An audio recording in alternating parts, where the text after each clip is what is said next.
कलकत्ता के एमजी कर कॉलेज में एक ट्रेनी डॉक्टर के साथ बलात्कार होता है और बलात्कार के बाद में उसकी हत्या हो जाती है। अब जब उसकी रिपोर्ट पोस्टमार्टम के लिए जाती है तो पोस्टमार्टम की रिपोर्ट में एक चीज़ सामने आती है कि उसके प्राइवेट पार्ट में 151 mg सीमन पाया गया है। अब दोस्तों मैं आपको ये वाली बात क्लियर करना चाहूँगा कि एक इंसान 151 mg सीमन नहीं निकाल सकता। दरअसल इसमें एक आदमी का नाम सामने आया था जिसका नाम है संजय रॉय, जो कि एक सिविल वॉरियर था पुलिस की तरफ से। अब जब उसका नाम आया है, अब पोस्टमार्टम की रिपोर्ट सामने आई है तो उसमें 151 mg सीमन पाया गया है। तो अब ये वाली बात सामने आ रही है कि हो सकता है कि संजय रॉय के अलावा इस हत्याकांड में कोई और भी हो सकता है। अब सभी लोगों का क्या है, कलकत्ता पुलिस के ऊपर से विश्वास हट गया है। उन सब की बस एक ही रिक्वायरमेंट थी कि इस मामले को आप सीबीआई के हाथ में सौंप दो। अब पुलिस के ऊपर दबाव डाला जा रहा है तो आखिरकार 4 दिन बाद ये मामला सीबीआई के हाथ में दे दिया जाता है। अब सीबीआई के हाथ में जैसे ही दिया जाता है उसके दूसरे दिन ही क्या होता है, 14 और 15 अगस्त की रात को, जिस समय हमारा देश आज़ाद हुआ था उसकी एनिवर्सरी की रात को एक मैसेज फैलता है कि यहाँ पे हम जाके प्रदर्शन करेंगे। तो होता क्या है, उस एमजी कर हॉस्पिटल के सामने बहुत सारी तादाद में भीड़ पहुँच जाती है। बताया जाता है 4-5 हज़ार लोग होंगे। वो वहाँ पे जाते हैं, मेडिकल कॉलेज में हुड़दंग मचाते हैं, तोड़ फोड़ करते हैं। फिर उसके बाद में ये खबर सामने आती है कि ये जो हुड़दंग मचाया गया है ये सभी जो सबूत हैं उनको मिटाने के लिए मचाया गया है। अब इसमें राजनीतिक पार्टियां सामने आ रही हैं। कोई कह रहा है कि बीजेपी वालों ने ये करवाया है, कोई कह रहा है टीएमसी वालों ने करवाया है, यानी कि अब ये मामला जो है राजनीतिकरण होने लग रहा है। लेकिन उस रात को आखिर हुआ क्या था, मैं आपको पूरी कहानी सुनाऊंगा संक्षेप में। नमस्कार दोस्तों, मैं गौरव शर्मा और आप देख रहे हैं गौरव शर्मा सफ़र। दोस्तों आज की जो सच्ची घटना मैं आपको सुनाने जा रहा हूँ, ये सच्ची घटना है पश्चिम बंगाल के कलकत्ता शहर के आरजीकर कॉलेज की। दरअसल 14 अगस्त को एक मैसेज सामने आ रहा था। इस मैसेज में लिखा गया था कि जो ट्रेनी लेडी डॉक्टर थी जिसके बलात्कार के बाद में हत्या कर दी गई है, इसी के विरोध में 14 अगस्त की रात को, यानी कि जब देश आज़ाद होने की एनिवर्सरी मनाई जा रही होगी, उस समय पे हम लोग एक विरोध प्रदर्शन करेंगे कॉलेज के बाहर में जाके, ताकि जो हमारी मांगे हैं हम सरकार के सामने रख सकें। अब दोस्तों जैसे ही ये मैसेज लोगों के मोबाइल में जाता है, ये मोबाइल हो जाता है वायरल। अब क्या होता है, यहाँ पे क्या होता है, रात के 11:55 का समय रहा होता है। उसी समय पे बहुत सारी भीड़ आरजीकर मेडिकल कॉलेज के सामने आके खड़ी हो जाती है। इसमें चाहे बच्चा हो, चाहे बूढ़ा हो, चाहे महिलाएं हैं, चाहे लड़कियां हों, सभी भारी तादाद में आती हैं।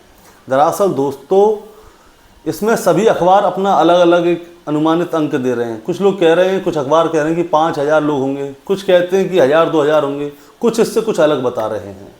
अब दोस्तों होता क्या है, रात के समय पे भीड़ इकट्ठा होना चालू हो जाती है, मैसेज हो जाता है वायरल। तो पुलिस वाले क्या करते हैं, वो 2 तरह के बैरियर लगाते हैं। एक बैरियर तकरीबन 100-150 मीटर आगे होता है, दूसरा उसके पीछे होता है। बैरियर के पीछे पुलिस की कुछ संख्या खड़ी होती है, मतलब कुछ पुलिस वाले खड़े होते हैं। दूसरे वाले बैरियर के पीछे भी पुलिस वाले खड़े होते हैं ताकि कोई अंदर प्रवेश ना कर पाए। अब आ जाते हैं हॉस्पिटल के अंदर। हॉस्पिटल के अंदर क्या होता है, जो मुख्य डॉक्टर वो होते हैं, डॉक्टर जो लोग यहाँ पे धरना दे रहे थे, तो वो लोगों ने क्या किया हुआ था, वो शांतिपूर्वक धरना दे रहे थे। जो रेजिडेंट डॉक्टर होते हैं उन्होंने अपने कुछ तंबू बनाए हुए थे ताकि बरसात आंधी तूफान से बचा जाए, और वो वहाँ पे बैठ के शांतिपूर्वक धरना दे रहे थे ताकि आगे किसी और डॉक्टर के साथ में ऐसा कुछ गलत ना हो पाए। और वो अपनी कुछ मांगे भी थी जो उनको पूरा करवाना चाहते थे।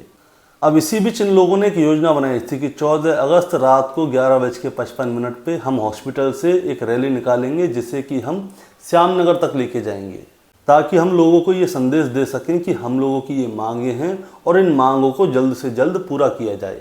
अब दोस्तों डॉक्टर जो है रात को तैयारी कर ही रहे होते हैं कि होता क्या है, अचानक से मेडिकल कॉलेज के बाहर बहुत सारी भीड़ आ जाती है। अब इतनी सारी भीड़ आ जाती है तो डॉक्टर क्या है, उसे देखकर चौंक जाते हैं, वो बाहर नहीं जाते। अब उस भीड़ में क्या होता है, उस भीड़ में 2 तरह के लोग होते हैं। जिसमें कुछ लोगों के हाथ में मोबाइल होते हैं जिसकी टॉर्च जल रही होती है, कुछ लोगों के हाथ में मोमबत्तियाँ होती हैं और वो वी वांट जस्टिस करते हुए वहाँ से निकल जाते हैं। लेकिन उस भीड़ का कुछ हिस्सा मेडिकल कॉलेज के सामने रह जाता है और वो लोग क्या करते हैं कि जो पुलिस वालों ने बैरिकेडिंग लगाई होती है उसकी पहली वाली बैरिकेडिंग को तोड़ने का नंबर लगाते हैं, उसे हिलाते हैं, उसे ज़ोर ज़ोर से उसके ऊपर प्रेशर बनाते हैं। अब पुलिस वाले क्या करते हैं, उस बैरिकेडिंग को तोड़ने से बचाते हैं। अब जो अंदर रेजिडेंट डॉक्टर होते हैं वो भीड़ से अपील कर रहे होते हैं कि आप लोग ऐसा मत कीजिए, हम लोग जो धरना है शांति प्रिय तरीके से करना चाहते हैं और हम सरकार के आगे अपनी राय रख रहे हैं, अपनी जो है हमारी शर्तें हैं उन्हें रख रहे हैं, लेकिन आप लोग अगर ऐसा करेंगे तो हमारी सारी मेहनत पे पानी फिर जाएगा। डॉक्टर हाथ जोड़ जोड़ के उनसे विनती कर रहे होते हैं, लेकिन जो भीड़ थी वो नहीं मानती। दरअसल जो भीड़ में जिनकी संख्या थी, जो भीड़ की थी, वो तकरीबन 40 से 50 होती है। 40 से 50 लोग होते हैं जो कि बैरिकेडिंग को तोड़ने की कोशिश कर रहे होते हैं और उस भीड़ ने महज 40 सेकंड की मेहनत में उस बैरिकेडिंग को तोड़ दिया। दरअसल जो भीड़ थी वो उस बैरिकेडिंग में पुलिस वालों की तरफ धक्का नहीं मारती, वो उस बैरिकेडिंग को अपनी तरफ खींच लेती है और बैरिकेडिंग खुल जाती है। अब भीड़ क्या करती है, वो अंदर प्रवेश कर जाती है। अब आती है दूसरे नंबर की बैरिकेडिंग की, तो भीड़ क्या करती है, उस बैरिकेडिंग को भी कुछ ही सेकंडों में तोड़ ताड़ के बराबर कर देती है। दरअसल दोस्तों मैं आपको बताना चाहूँगा कि हॉस्पिटल के अंदर इतनी पुलिस की तादाद नहीं थी जो कि भीड़ को काबू में कर सके। अब अंदर डॉक्टर हों चाहे पुलिस वाले हों, इन लोगों को यही डर लग रहा था कि कहीं ऐसा ना हो कि ये भीड़ उन लोगों के ऊपर हमला कर दे, और हुआ भी बिल्कुल वैसा ही। होता क्या है, जो भीड़ थी उसने पुलिस वालों के ऊपर हमला करना शुरू कर दिया। उसके बाद में जो डॉक्टर थे उन लोगों के ऊपर भी हमला करना चालू कर दिया। जो डॉक्टर ने अपने लिए तंबू बनाए हुए थे अपने ठहरने के लिए, वो सारे तंबुओं को तोड़ मरोड़ के तहस महस करके चले जाते हैं। वो नहीं देखते कि उस तंबू के अंदर किसका क्या सामान है, वो सबको तोड़ना फोड़ना और लूट करना शुरू कर देते हैं। इसमें वो चाहे पुलिस महिला डॉक्टर हों चाहे पुरुष डॉक्टर हों, उन दोनों के ऊपर ही हमला कर देते हैं। इस भीड़ के द्वारा कईयों पुलिस वाले कईयों डॉक्टर घायल भी हो गए हैं। अब सबके मन में बस यही प्रश्न था कि आखिर ये भीड़ आई किसने है और किसने इस भीड़ को भेजा है। अब वो भीड़ यहाँ से आगे बढ़ती है तो आगे क्या होता है, पुलिस की एक चेक पोस्ट होती है। आपको मैं बताना चाहूँगा एक छोटा कैबिन टाइप होता है जहाँ पे कि पुलिस वाले बैठा करते थे, और वो जो आरोपी है संजय रॉय वो भी वहीं पे बैठा करता था। अब भीड़ क्या करती है, उस चेक पोस्ट पे जाती है, उसे भी तोड़ ताड़ के बराबर कर देती है। भीड़ ने देखिए दोस्तों, पहले बताना चाहूँगा, 2 बैरिकेडिंग, फिर डॉक्टरों के तंबू, उसके बाद में पुलिस की चेक पोस्ट। अब उसके बाद ये भीड़ बढ़ती है आगे इमरजेंसी की ओर। अब दोस्तों मैं आपको एक बात बताना चाहूँगा, हुआ क्या था कि दोपहर में ही ये मैसेज वायरल हो गया था कि शाम को हॉस्पिटल पे जाना है और धरना प्रदर्शन करना है। पुलिस के पास में भी ये वाला सारे मैसेज आए थे, लेकिन क्या होता है पुलिस वाले जो हैं इस मामले को ज़्यादा सीरियस नहीं लेते। लेकिन भीड़ इतनी ज़्यादा थी कि वो हॉस्पिटल के अंदर घुसी जा रही थी, पुलिस वालों की तादाद बहुत कम थी। तो बताया जा रहा है कि पुलिस वालों ने आंसू गैस के गोले भी छोड़े थे और हवाई फायरिंग भी की थी, लेकिन भीड़ की संख्या ज़्यादा होने की वजह से पुलिस वाले कुछ नहीं कर पाए। अब भीड़ इमरजेंसी के अंदर घुस जाती है। अब चाहे वहाँ पे रिसेप्शन हो, चाहे मेडिकल स्टोर हो, चाहे वहाँ पे जो कैबिन हो जिनमें कि मरीजों को लिटाया जाता है, चाहे डॉक्टर का कैबिन हो, भीड़ के सामने जो भी चीज़ आ रही थी वो आप देख रही थी, नताब देख रही थी, हर चीज़ को तोड़े फोड़े जा रही थी। चाहे बल्ब हो, लाइट हो, मेडिकल की दुकान में जो सामान हो, टीवी हो, कंप्यूटर हो, एसी हो, भीड़ ने सब की सब चीज़ तोड़ दी। पुलिस वाले भीड़ पे काबू करने की कोशिश कर रहे थे, लेकिन भीड़ कुछ ज़्यादा थी। उन लोगों ने पुलिस वालों से ही हाथापाई करना शुरू कर दिया। इसमें बताया जा रहा है कि लगभग 15 पुलिस वाले गंभीर रूप से घायल भी हुए हैं। दोस्तों इसी बीच में क्या होता है, वहाँ पे मीडिया कर्मी भी होते हैं। वो लोग क्या करते हैं, अपना कैमरा चालू कर लेते हैं और भीड़ को दिखाना शुरू करते हैं। तभी भीड़ के लोग आके मीडिया वालों से बोलते हैं कि अगर तुम लोगों ने हमारी वीडियो फोटो खींचने की कोशिश भी की तो इसका अंजाम बहुत बुरा होगा, तुम्हारे कैमरे को छुड़ा लेंगे और साथ में तुम्हें इसका अंजाम भुगतना पड़ जाएगा। तो मीडिया कर्मी वहाँ पे शांत हो जाते हैं। अब भीड़ इतनी उग्र थी कि वहाँ पे बहुत ही ज़्यादा संख्या में उस हॉस्पिटल को बहुत ही बड़ी मात्रा में नुकसान पहुँचाया गया है। दोस्तों आपको बताना चाहूँगा कि नुकसान इतना ज़्यादा था कि आपके पास आ रही होगी वीडियो जिसमें कि भीड़ हॉस्पिटल में घुसती है और तोड़फोड़ करती है। अब इसका अंदाज़ा आप खुद ही लगा सकते हैं कि भीड़ ने कितना नुकसान किया होगा। अब दोस्तों होता क्या है, इसी बीच में सभी लोग क्या है ये अंदाज़ा लगाना शुरू करते हैं कि ये जो भीड़ भेजी है वो बीजेपी ने भेजी है, क्योंकि उसको इससे फ़ायदा होगा। अब बीजेपी वाले लोग बोल रहे हैं कि ये टीएमसी ने भेजी है, टीएमसी वाले और बीजेपी के दोनों लोग मिलकर कह रहे हैं कि ये लेफ्ट ने भेजी है। ये क्या है, राजनीतिकरण में ये सारी मामला फंसने लग गया है। लेकिन भीड़ हॉस्पिटल में तो घुस गई, लेकिन उस जगह तक नहीं जा पाई जहाँ पे कि उस महिला डॉक्टर का बलात्कार हुआ था। अब मैं आपको ये बताना चाहूँगा कि बलात्कार किस महिला डॉक्टर का हुआ था। दरअसल कोलकाता के आरजिकल मेडिकल कॉलेज में 8 और 9 नवंबर की रात थी। उसमें एक महिला डॉक्टर थी ट्रेनी, उसकी उम्र 31 साल थी। रात के लगभग 2 बजे का समय था। उसने अपने 2 जूनियरों के साथ में खाना खाया था। उसके बाद वो सेमिनार हॉल में आराम करने के लिए गई थी। अब वो आराम करने के लिए गई थी तो दूसरे दिन सुबह क्या होता है, पता चलता है कि वो महिला डॉक्टर की लाश उसमें सेमिनार हॉल में पड़ी हुई है, जो कि अर्धनग्न अवस्था में है, जिसके शरीर पे सर से लेके पैर तक इतने ज़ख्म थे कि उन्हें गिनते गिनते डॉक्टर भी परेशान हो जाते हैं। उसके बाद में उसके परिवार वालों को फ़ोन किया जाता है, उनसे कहा जाता है कि आपकी बेटी की तबीयत ख़राब हो गई है, आप जल्दी से आ जाइए। अब परिवार वाले लोग जल्द उनसे पूछते हैं कि क्या हुआ, तो बताते नहीं हैं। उसके बाद में पता चलता है कि उनकी बेटी मर चुकी है। अब परिवार के लोग भागे भागे हॉस्पिटल आते हैं तो उसके पिता देखते हैं कि उनकी बच्ची अर्धनग्न अवस्था में है, उसके शरीर पे ज़ख्म है। अब उनको बताया जाता है कि आपकी बेटी के साथ में रात में बलात्कार हुआ है, इसके बाद में इसकी हत्या कर दी गई है। और दोस्तों उसके बाद क्या होता है, पुलिस एक आदमी को गिरफ्तार भी करती है जिसका नाम संजय रॉय होता है, जिसपे कि बलात्कार का और बलात्कार के बाद में हत्या करने का आरोप होता है। अब उस लड़की की पोस्टमार्टम रिपोर्ट आती है। अब जैसे ही पोस्टमार्टम रिपोर्ट आती है तो सारे देश में खलबली मच जाती है।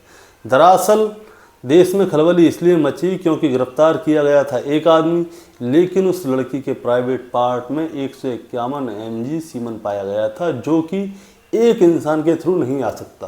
अब सारे देश के जो डॉक्टर होते हैं, मेडिकल कॉलेज के स्टूडेंट होते हैं, वो इसके खिलाफ में धरना प्रदर्शन करना शुरू कर देते हैं।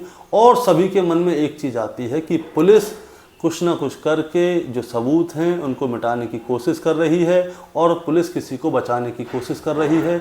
इसीलिए इस केस को सीबीआई को दे देना चाहिए। अब पुलिस के ऊपर इतना प्रेशर था तो होता क्या है, 14 अगस्त को ये मामला सीबीआई के हाथ में आ जाता है। सीबीआई 25 लोगों की एक टीम बनाती है और इस मामले की पूरी जांच पड़ताल करती है। अब सीबीआई क्या करती है, जो सेमिनार हॉल होता है उसके एक एक कोने कोने का जांच पड़ताल करती है। मीडिया रिपोर्ट के हिसाब से ये भी बताया जा रहा है कि कलकत्ता पुलिस ने 90% इस केस की जांच पड़ताल कर ली है। अब 10% बची है, अब उसको सीबीआई जांच पड़ताल कर रही है। अब लोगों का सीबीआई के ऊपर पूरा भरोसा है, वो कह रहे हैं कि जल्द से जल्द इस मामले का खुलासा हो जाएगा। लेकिन दोस्तों मैं आपको बताना चाहूँगा, जो कोलकाता पुलिस ने संजय रॉय को पकड़ा है वो एक ही आदमी है, और जो डॉक्टर थी उसके प्राइवेट पार्ट से 151 mg सीमन मिला है, जो कि एक आदमी के थ्रू नहीं आ सकता। तो पूरा ये माना जा रहा है कि संजय रॉय के अलावा इस कांड में और भी कुछ लोग हैं जिनको कि सामने नहीं लाया जा रहा है। अब दोस्तों मैं आपको बताना चाहूँगा कि पुलिस और सीबीआई अपनी तरफ से पूरी कोशिश कर रही है, लेकिन इनके साथ साथ पूरा देश भी यही चाह रहा है कि जो भी व्यक्ति है, चाहे संजय रॉय है चाहे उसके साथ के लोग हैं, इस मामले को जल्दी से पुलिस खुलासा करे और इन सभी लोगों को जल्द से जल्द गिरफ्तार करे और इन सभी को कम से कम फांसी की सज़ा तो मिलनी ही चाहिए, ताकि इन लोगों से और लोगों को भी एक मैसेज मिले कि गलत काम का गलत नतीजा ही होता है। अब दोस्तों इसके लिए जो वहाँ की राज्य सरकार है, यानी कि ममता बनर्जी की सरकार है, उन्होंने भी एक दिन निर्धारित किया है। दरअसल वो शायद 18 तारीख को इस मामले के खिलाफ प्रदर्शन करेंगे कि जो भी दोषी है उन सभी को फांसी की सज़ा होनी ही चाहिए। अब दोस्तों इस मामले की जांच पड़ताल तो चल रही है, लेकिन 14 अगस्त की रात को जो पब्लिक आई थी जिसने यहाँ पे तोड़फोड़ की थी, इसमें से कुछ लोगों को चिन्हित कर लिया गया है। बताते हैं लगभग 9 लोगों को इसमें से चिन्हित कर लिया गया है, गिरफ्तार कर लिया गया है। अब इनसे पूछताछ चल रही है कि इन लोगों को किसने और क्यों यहाँ पे भेजा है। अब यहाँ पे क्या होता है, जो यहाँ के कमिश्नर हैं वो बता रहे हैं कि जो मीडिया है, मीडिया ने इस केस को बहुत ज़्यादा तूल दे दी है और इसी की वजह से भीड़ जो है वो उग्र होती जा रही है। वो कह रहे हैं कि मीडिया ने इस मामले को कुछ इतना फैला दिया है, इतना इसको फैलाना ही नहीं चाहिए था। और साथ में ये भी कह रहे हैं कि मीडिया ने इस मामले को कुछ गलत तरीके से रिपोर्ट भी कर दिया है और साथ ही कह रहे हैं कि अपनी जो रिपोर्ट है उसको सही तरीके से पेश करें। दोस्तों, कुछ मीडिया रिपोर्ट्स के मुताबिक तो ये कहा जा रहा है कि 14 अगस्त की रात को जो पब्लिक ने हमला किया था इस हॉस्पिटल में, वो लोग उस सेमिनार हॉल में चले गए थे और वहाँ पे जाके जितने भी सबूत थे उन सबको मिटा के आ गए हैं। लेकिन कलकत्ता पुलिस का कहना है कि जहाँ पे इस लड़की के साथ में बलात्कार हुआ था वहाँ तक वो उग्र भीड़ पहुँच ही नहीं पाई थी। जिन जिन लोगों ने जो रिपोर्ट दिखाई है ये बिल्कुल गलत है और इसे बदल दिया जाए। दोस्तों, इस कहानी को आपको सुनाने का मतलब आपको परेशान करना या विचलित करना नहीं है, बस आपको ये बताना है कि पुलिस इस मामले की जांच अच्छी तरह से कर रही है। पुलिस के पास 1 महीने की सीसीटीवी फुटेज भी है। वो इसमें ये देख रहे हैं कि उस लेडी डॉक्टर का उस समय कौन कौन पीछा करता था, कौन कौन उस लेडीज डॉक्टर से संपर्क करना चाहता था या कौन कौन उसको व्यर्थ की कॉल किया करता था। अब मैं आपको एक और बताना चाहूँगा बात कि वो लेडी डॉक्टर जो थी वो एक डायरी लिखा करती थी जिसमें कि वो अपने अच्छे और बुरे अनुभवों को मेंशन किया करती थी। अब पुलिस क्या कर रही है, उस लेडी डॉक्टर की उस डायरी को अच्छी तरह से जांच पड़ताल करेगी कि हो सकता है कि शायद उस लेडी डॉक्टर ने उस डायरी में कुछ लिखा गया हो। अब दोस्तों, सभी लोगों का ये मानना है कि जो भी कातिल हैं उनको जल्द से जल्द पकड़ा जाए और उनको कम से कम समय में फांसी की सज़ा देनी चाहिए, क्योंकि समाज में ये मैसेज पहुँचे कि जो आदमी गलत काम करते हैं उनके साथ गलत ही होना चाहिए। और हम भी यही चाहते हैं कि इस लेडी डॉक्टर को जल्द से जल्द इंसाफ मिले। तो दोस्तों, आज की इस लेडी डॉक्टर के बारे में और कलकत्ता पुलिस के बारे में आपका क्या कहना है, आप एक बार हमें कमेंट में ज़रूर बताइएगा ताकि हम आपके लिए ऐसी और भी वीडियो ला सकें। रोज़ाना शाम को 8 बजे हम आपसे मिलेंगे। नमस्कार।